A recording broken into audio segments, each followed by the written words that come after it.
Alhamdulillah wa salatu wa salamu ala rasulillah Muhammad ibn Abdullah wa ala alihi wa sahbihi wa man wala. Assalamu alaikum wa rahmatullah. Inshallah, in this video we are going to continue with the fourth video on the series of Tajweed for the beginners. In this video we are going to start with the first ruling.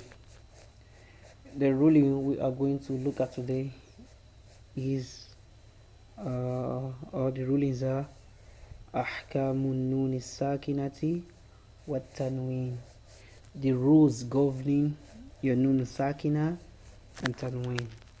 Nun sakina is very easy. Nun sakina means nun with sukun. That is nun sakina. But when we are talking about tanween, tanween is also a nun sakina. But this nun sakina is visible, but that of tanween is invisible. Tanween simply means an invisible nun sakina, which is only shown at the end of an Arabic word in pronunciation. Tanween means an invisible nun sakina, which is only shown at the end of an Arabic word in pronunciation. And what actually represents our tanween is what we know as the double fatha, the double kasra, and the double dhamma. Fathatan, kasratan, dhammatan. So these are what represents tanween. Your fathatan, your kasratan, and your dhammatan. These are what represents tanween. Now, we said that tanween simply means an invisible nun sakina, which is only shown at the end of an Arabic word in pronunciation. For example, you look at this word. When you have ba fatha tayni, what are you going to have? You're going to have ban, like you have ba fatha nun sukun ban. This word and this one, you are going to have the same sound. This one ba fatha tayni ban. This one ba fatha nun sukun ban. The same sound, we have the same sound there. Either you have your ba fatha nun sukun ban, or you have ba fatha tayni ban. So the nun sakina here, the nun with sukun here is visible. We can all see it. You understand? But the nun sakina is invisible here, and it has been represented by one of these two strokes. Don't forget that a stroke represents fatha at the top. There is fatha.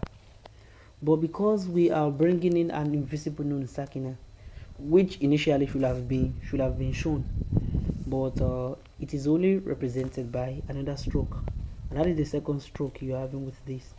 The first one is fatha, while the second one is the tanween. The second one is the invisible nun sakina, which has been replaced by that stroke for fathatan. The same also applies to your kasratan. One of them is kasra. The second one is the invisible nun sakina, which has been replaced with that kasra to double the kasra. And the same thing applies to your dhammatan. In dhammatan you have two dhamma. So one is the original dhamma, while the second one is what is it called? Oh, sorry, the first one here is the original dhamma, while the second one is the tanween. So the second one is the the invisible nun sakina, which has been replaced, with this. Alright, so when you now have this, what are the rulings of tajweed regarding you having your nun sakina or your tanween while trying to read the Quran? The first question says, Ma ahkamun nun sakinati wa tanween. What are the rules governing nun sakina and tanween? So the response is للنون الساكنة والتنوين عند التقائهما بحروف الهجاء أربعة أحكام. So when you have your nun sakina and tanween, when you have these two concepts we are talking about, your nun sakina and tanween, when they come to meet one of the Arabic letters, then there are 4 rulings involved. And that is why Sheikh Sulaiman al-Jamzuri said in Tuhfat al-Atfal, للنون إن تسكن وللتنوين أربع أحكام فخذ تبييني فالأول الإظهار عند الأحرف فالأول الإظهار عند أحرف للحلق 6 رتبت فلتعرفي. The Sheikh said that when for Nun Sakin and Tanween, so there are 4 rulings governing Nun Sakin and Tanween, and he started mentioning all these rulings. فالأول الإظهار, so he started with the first one, that is إظهار. These are the things we are going to discuss extensively inshallah. Now, so لنون الساكن والتنوين عند التقائهما بحروف الهجاء أربعة أحكام. So when you have your Nun Sakina or your Tanween being preceded by one of the Arabic letters, then there are 4 rulings involved. One of them is al-izhar. Al-izhar. The second one is al-idgham. Al-idgham. The third one is al-ikhfa. Al-ikhfa. And the last one is al-iqlab. Al-iqlab. Al-iqlab can also be called al-qalb. Al-qalb. It could be called al-qalb, why some scholars refer to it as al-iqlab. So these are the 4 rules governing Nun Sakina and Tanween. Al-izhar, al-izhar, al-idgham, al-ikhfa, al-iqlab, or if you like say al-qalb. So these are the rulings we are going to discuss extensively inshallah ar-Rahman.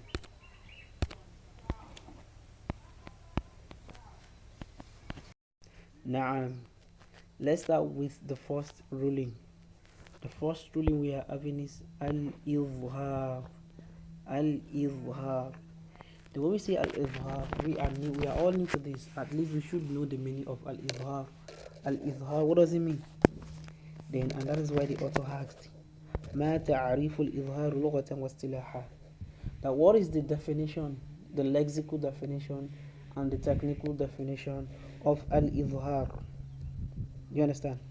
And the author said al-izhar لغة البيان والوضوح. The al-izhar lexically means al-bayan, clarity. It means clarity. Wal-wuduh. So al-wuduh and al-bayan, they are very synonymous. When something is clear, when it is clearly pronounced. So al-izhar lugatan means clarity. When you pronounce something with clarity without having kind of any mixture of something, so you pronounce it clearly the way it should be pronounced. For example, you have your nun with sakina, you pronounce it like maybe ban, ba fathataini, ban, ba fatha nun sukun, ban. You don't have to say ban. There are some places you have to say like that. Just say your ban with clarity, then you move on. You pronounce, let people know that you are pronouncing nun sakina there. No elongation, no nothing on the nasalization. You just call it and you go on your own. Now, then what is now the technical meaning of al-izhar? Izhar technically means إخراج كل حرف من مخرجه من غير غنة. So al-izhar technically means bringing out every letter from its place of articulation without nasalization. You don't have to say like in nun wishada now. When you have a nun wishada, you have to show the nasalization on it. And that is why Sheikh Sulaiman al-Jamzuri said, وَغُنَّ مِيمَ ثُمَّ نُونًا شُدِّدًا وَسَمِّ كُلًّا حَرْفَ غُنَّةٍ بَدًا. So, but unlike izhar, you don't have to show any nasalization there. You just bring out the letter, you pronounce the letter the way, from its place of articulation without nasalization. Now, and when do you have to apply your izhar? Yani when you have your nun sakina or tanween being followed by What letters? Because let me tell you, we have some letters which are peculiar to izhar only. Izhar is not applicable to all of the Arabic letters, no, but izhar has its letters among the letters of among all the letters we have in Arabic alphabet. So izhar works with the letters of truth, the truth letters. So we call it huruf al-halq, the truth letters, and they are six. So there are six. When you have your nun sakina or tanween before any of these six letters, you have to pronounce your nun sakina with clarity. Just say it and go. You don't have to elongate anything. You don't have to merge anything, because there are some places, even though you are having your nun sakina there, you have to merge. There are some places you have to, stress, elongate your sound there, but we've not got there. So where we are now is izhar. Under izhar, you don't have to add anything to your pronunciation. No pepper, no salt, no water. Just say it the way you have it. There you go. You don't need to add anything. Don't add pepper, don't add salt, don't add anything to it. Just pronounce what you have to pronounce with clarity, and you move on. And that is when you have your izhar, your tanween, or your, what is it called, or your nun sakina before one of these six letters. The first one is hamza. When you have your hamza, or you have your ha, like you can see here, we have hamza, we have ha, we have ain, we have ha, we have ghain, then we have kho. These are the six letters. We have hamza, then we have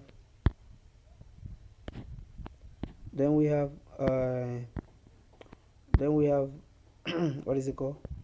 We have ha, we have ain, we have ha, we have ghain, and we have kho. And we have them all together here. أخيها كعلما حازه غير خاسر. So the first letter we have before every word here stands for the letters of izhar. The first one is hamza, we have ha, we have ain, the one in red, we have ha, we have ghain, and we have kho. So these are the six letters. 1, 2, 3, 4, 5, 6. So which means when your tanween, when you have a letter taking tanween comes before your hamza, you have to pronounce it with clarity. I'm going to show you how to do that with clarity. Or maybe when you have your nun sakina, your nun with sukun coming before any of these six letters, then you have to pronounce such nun with clarity. Just say it and go. You don't have to add pepper or water or salt to it. Say it and go. Because there are some places which we have not got to, where you will have to, merge the nun sakina, or you merge it and win. But let us get there first. Now, let us look at some of the examples. We have alhamza, like, look at this one now. This is ya. This is nun with sakina being followed by what is it called? Being followed by hamza. So in that case, just say like yan aun, yan aun. You don't have to say yan. No. And I have to say this because there are some places, this one actually goes with the first, the basic knowledge every student of Arabic, of every basic Arabic learner would know, as well as learning of sukun is concerned. But as you move on, you are going to learn that there are some places where you have to elongate this nasalization. That is when we get to al-ikhfa, but we've not got there. But the basic one, which is peculiar to al-izhar, is when you have your nun sakina or a letter taken tanween before one of the six letters of al-izhar, which one of them happens to be hamza. You just have to say it clearly with clarity. Yan aun, yan ya fatha nun sukun, yan aun. Say like that and go. Another example again. Min ilahi, min ilah, min ilah. Just say it and go. Min kasra nun sukun, min ilah. You don't have to say min ilah. No. But don't you forget, like I said, we are still coming to a place where you have to elongate. But as far as izhar is concerned, you don't have to elongate any nasalization. No nasalization. Just say min ila. That is for nun sakina. Now let us look at tanwin. We have tanwin here. Do you see that? We have tanwin here, and that is adhabun alim. Adhabun ba dhammataini bun. Adhabun alim. Adhabun alim. And you go on. Now let me show you this one also.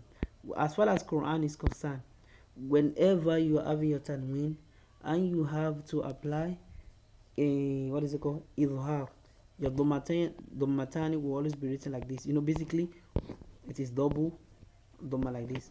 But whenever you are reading and you come across your dhammatani being written like this, in this form, it means you are to apply izhar there. And that is why when you look at when you look at the adhabun alim here, you'll see that the dhammatan just has a dhamma and something covering its upper part, to show that you have to apply izhar there. Unlike the copies of the Quran we were having before, alhamdulillah, the Quran has not been written in line with Tajweed, in order to simplify these rulings and its application and their application for the students of knowledge. Then you have to say adhabun alim, bun alim. Then let's look at example of ha, like yanhaun. You have to say yan, just say without clarity, without nasalization.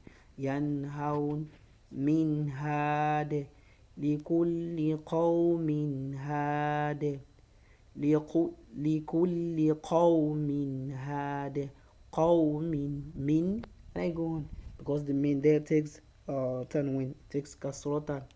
Then the next example, we have the one where you have your nun sakina being followed by ain. An'amta, an'amta. No nasalization, just pronounce your nun sakina with clarity and you move on.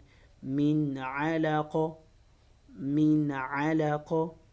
Then tanwin.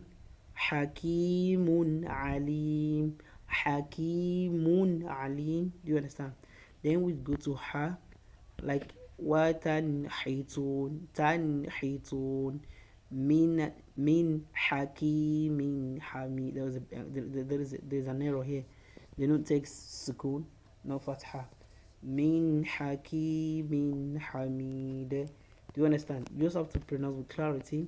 Then al-ghayn, like fasayun ghidun, fasayun ghidun.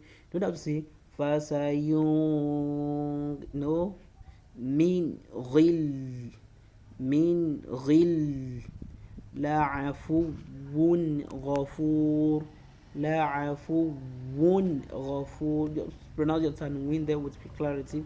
Wal munkhaniqah, min